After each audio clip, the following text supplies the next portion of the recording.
Hello everyone. आज हम बहुभुज के विषय में पढ़ेंगे। इसके अंदर हम बहुभुज और समबहुभुज की परिभाषा पढ़ेंगे। इन दोनों में अंतर होने की विशेषताएं देखेंगे।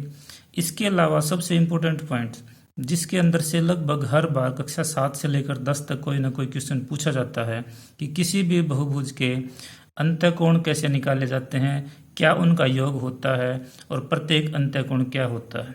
इसी प्रकार बाह्य कोणों का योग क्या होता है और प्रत्येक बाह्य कोण कितने डिग्री का होता है। क्या अंत्यकोण और बाह्य कोणों में आपस में कनेक्शन है, ये भी हम देखेंगे। ये पॉइंट ऐसा है जिनमें बच्चे सबसे ज़्यादा कंफ्यूज होते हैं, तो इसलिए ये आज हम इसको सोल्व करेंगे और आप लोगों को एक ऐसा तरीका बताऊंगा कि जिसके द्वारा आप जिसको देखने के बाद आप इसको निकालना ज़िंदगी में कभी भी नहीं भूलोगे। ये मेरा चैलेंज है, तो इसलिए आप इस वीडियो को लास्ट तक देखना। हम इसको पूरी डिटेल में सोल्व करेंगे। चलो अब परिभाषा देखते हैं। सबसे पहले बहुभुज वो आकृति जो घिरी हुई हो 4 से अधिक भुजाओं से, यानी कि कोई भी आकृति जिसकी 4 से अधिक भुजा हो और वो घिरी हुई हो उसे हम बहुभुज कहेंगे। तो इसके अंदर 2 कंडीशन जरूरी है। 4 से अधिक भुजाएं होना जरूरी है, आकृति का बंद होना जरूरी है। दूसरे शब्दों में हम ये कह सकते हैं कि वो बंद आकृति जिसकी 4 से अधिक भुजाएं हों बहुभुज कहलाती है।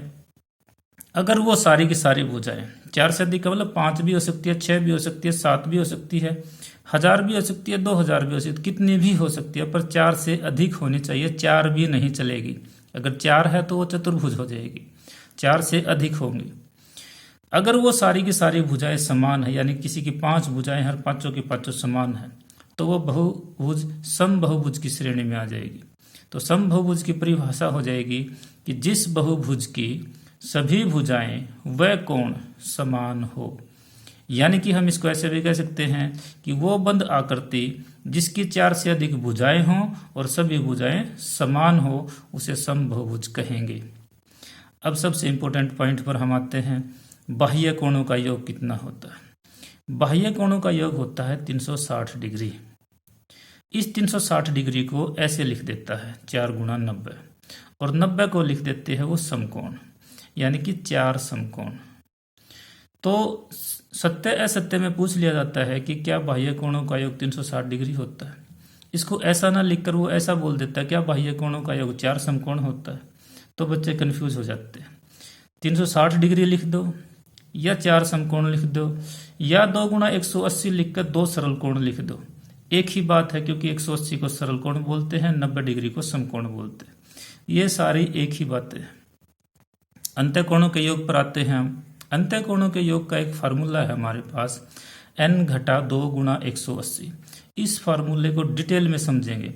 हो सकता है वीडियो थोड़ी सी बड़ी हो जाए, पर ध्यान से देखना, ये समझ में आ गया आपको कभी मार नहीं खाओगे।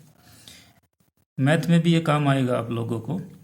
इसके बाद इसी फार्मूले को ऐसे भी लिख देता है 2n घटा 4 गुणा 90, और इसी को ऐसे भी लिख देता है 2n घटा 4 और 90 को वो लिख देगा समकोण, या इसमें भी बदलाव कर देता है n घटा 2 गुणा सरल कोण लिख देगा वो यहाँ पर।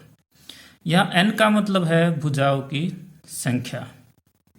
तो इस पॉइंट को हम एक बार डिटेल में समझते हैं, फिर आगे बढ़ेंगे। चलिए देखते हैं क्या होगा। हमारा फार्मूला है n घटा 2 गुणा में 180, और दूसरा फार्मूला मैंने कहा था 2n घटा 4 गुणा में 90। क्या ये दोनों बराबर हैं? सबसे पहले इसी को समझने की कोशिश करते हैं। n घटा 2 गुणा 180 को इसने 2 गुणा 90 कर दिया, और ऐसा करने के बाद ये 2 है बाहर 2 है, इसको ब्रैकेट के अंदर लेके गया ये, और जब ये 2 ब्रैकेट के अंदर जाएगा तो ये गुणा है ब्रैकेट के साथ, तो ब्रैकेट में जितने भी चीजें हैं उन सब के साथ ये गुणा हो जाएगा। तो 2n के साथ गुणा होकर 2n हो जाएगा, 2 के साथ गुणा होकर 4 हो जाएगा, और बाहर बचेगा 90। तो ये दोनों फार्मूले एक ही हैं। 2n घटा 4 कह लो या n घटा 2। n घटा 2 करोगे तो बाहर 180 आएगा, 2n घटा 4 करोगे तो बाहर 90 आएगा।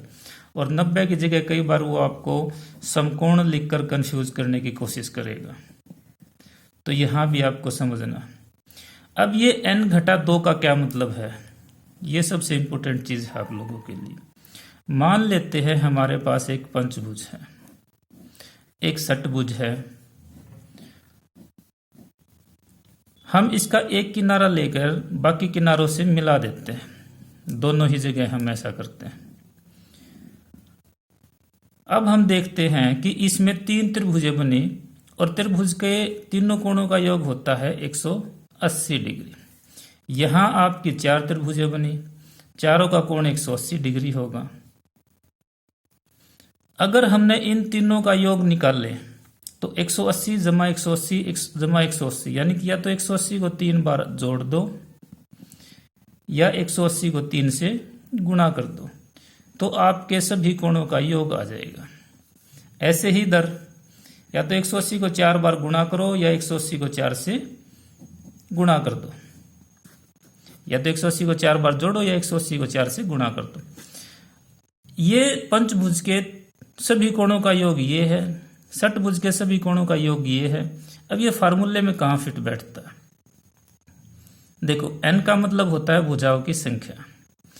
इसमें से 2 कम करने का मतलब ये होता है कि किसी भी बहुभुज के अंदर जब हम त्रिभुजें बनाते हैं तो जितनी भुजाएं हैं उससे 2 कम त्रिभुज बनेगी, 2 कम हमेशा। पंचभुज है, हमने त्रिभुज बनाई, कितनी बनी? 3।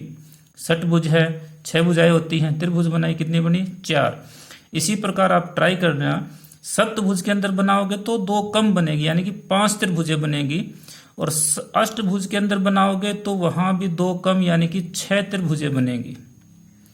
अब एक त्रिभुज कोणों का योग होता है 180, तो 2 कम कर दो, भुजाओं में से 2 कम करो और उसको गुणा कर दो 180 से, यानी कि 5 भुजाएं थी, 5 में से हमने 2 कम कर दिया, कितना गया? 3, और 3 को गुणा कर दिया 180 से। यहां भी ऐसा ही किया हमने, 6 भुजाएं थी, 6 में से 2 कम कर दिया, यानी कि 4 आया हमारा, और 4 को गुणा कर दिया 180 से, तो आ गया 720। तो इस प्रकार से हम सभी कोणों का योग निकाल सकते हैं। उम्मीद करते हैं समझ में आ गया होगा ये पॉइंट आपको। अब आगे देखते हैं, आगे क्या है। इसके बाद है प्रत्येक अंत्यकोण कैसे निकालते हैं। बाह्य कोण कैसे निकाल लेंगे, अंदर का कैसे निकाल लेंगे। कोणों का योग बटे में भुजाओं की संख्या, यानी कि जितने भी कोण हैं सबका योग हमारे पास होना चाहिए, और उसको भुजाओं की संख्या से भाग कर देंगे तो प्रत्येक कोण निकल जाएगा। 5 भुजाएं हैं तो 5 से भाग करेंगे, 6 हैं तो 6 से। तो बाह्य कोणों का योग हमें पता है हर बार 360 ही होता है, ना कम ना ज्यादा। 360 बटे में n हो जाएगा। 360 को 2 सरल कोण भी बोल देते हैं, इसके बटे में भी n लिख सकते हैं, या 4 समकोण बोलते हैं, इसके बटे में भी n लिख सकते हैं। इसी प्रकार प्रत्येक अंत्य कोण निकाल लेंगे, यानी कि पंचभुज में 5 होते हैं अंदर के कोण, 1 अगर हमने निकालना है तो फार्मूला वही है कोणों का योग बटे में भुजाओं की संख्या। अब यहाँ कोणों का योग का फार्मूला अलग था तुम्हारा, ये था, यानी कि n घटा 2 गुणा 180। यहाँ पर 360 होता है हमेशा, कभी नहीं बदलता, परंतु यहाँ बदलता रहेगा। तो यहाँ 360 बटे n ही करेंगे, क्योंकि हर बार कोणों का योग यही होता है। इसका फार्मूला है n घटा 2 गुणा 180, इसके बटे में n करेंगे। इसको ऐसे भी लिख सकते हैं 2n घटा 4 गुणा में अब 90 हो जाएगा बटे में n।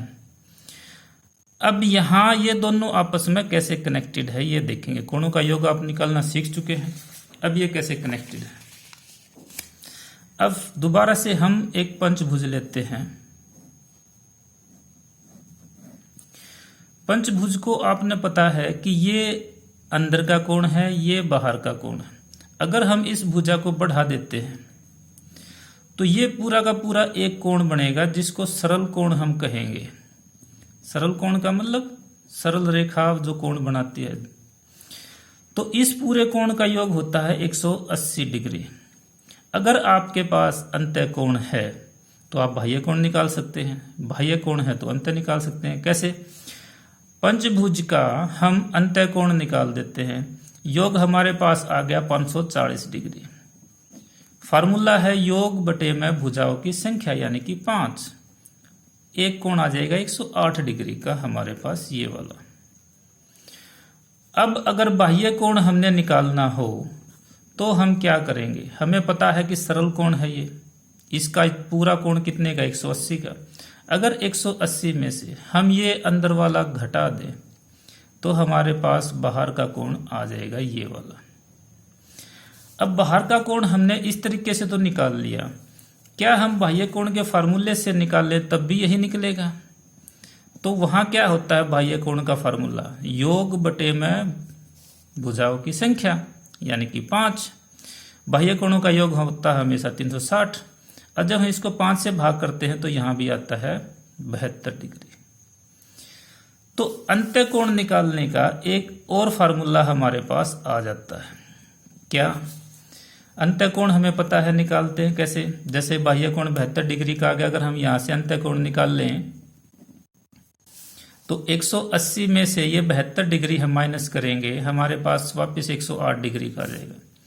तो 180 डिग्री अंत्य कोण निकालने का दूसरा फार्मूला 180 डिग्री माइनस करेंगे बाह्य कोण। बाह्य कोण कैसे निकला है?